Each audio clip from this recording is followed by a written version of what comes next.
అందరికీ నమస్కారం అండి. మా అత్తమ్మ మాటకు స్వాగతం. ఈరోజు సన్న కారపూస చేస్తున్నానండి. ఎలా చేయాలో చూపిస్తాను రండి. ముందుగా శనగపిండి స్ట్రైనర్ వేసి జల్లించుకోవాలండి.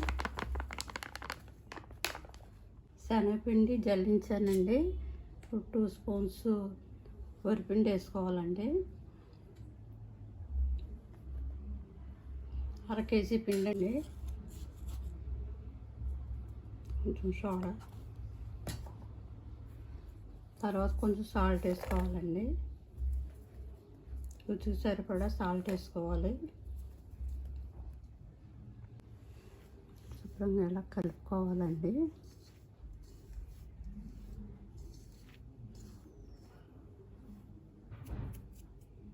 ఇప్పుడు సరిపడా వాటర్ వేసుకొని కలుపుకోవాలండి.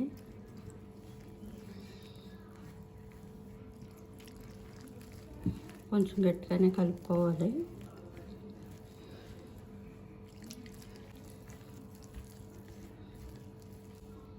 ఇదిగోండి ఇలా కలుపుకోవాలి. కలిపేసాను.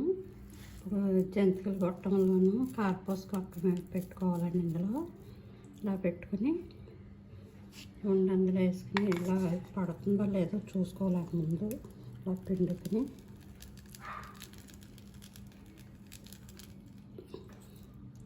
అదిగోండి బాగానే పడుతుంది. నేను కాగిందో లేదో ఇలా కొంచెం పిండేసి చూసుకోవాలండి. జంతికలు గొట్టంతో ఇలా వేసుకుంటానండి.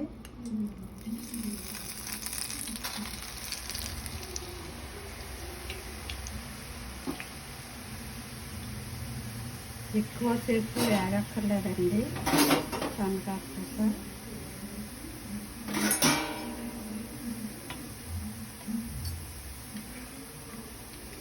ఇలా తిరగేసుకుంటానండి. ఇలాగే పిండి అంతా ఇలా వేసుకుంటానండి. కొంచెం వేగక్కర్లేదు.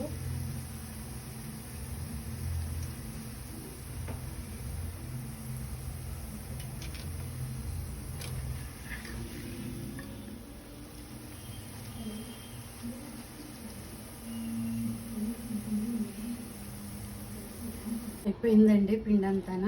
ఇప్పుడు కరివేపాకు కడిగి ఆరబెట్టుకున్న కరివేపాకు ఇందులో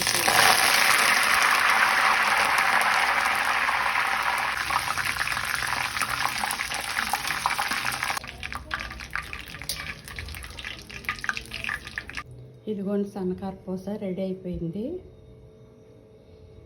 పిల్లలకి స్కూల్ తీసేసారు కదండి. ఇప్పుడు స్కూల్ నుంచి వచ్చిన వెంటనే కొంచెం పిల్లలకి గిన్నెలో వేసేస్తే పిల్లలు చాలా ఇష్టంగా తింటారు. ఇదిగోండి చూడండి, చాలా క్రిస్పీగా చాలా స్మూత్గా ఉందండి. ఇది నోట్లో వేసుకొని కరిగిపోయేలా ఉంది. ఇదివరకు కూడాను టీ టైంలోనూ కొంచెం తిని కొంచెం కారపూస తిని కొంచెం టీ తాగితే చాలా హాయిగా ఉంటుంది.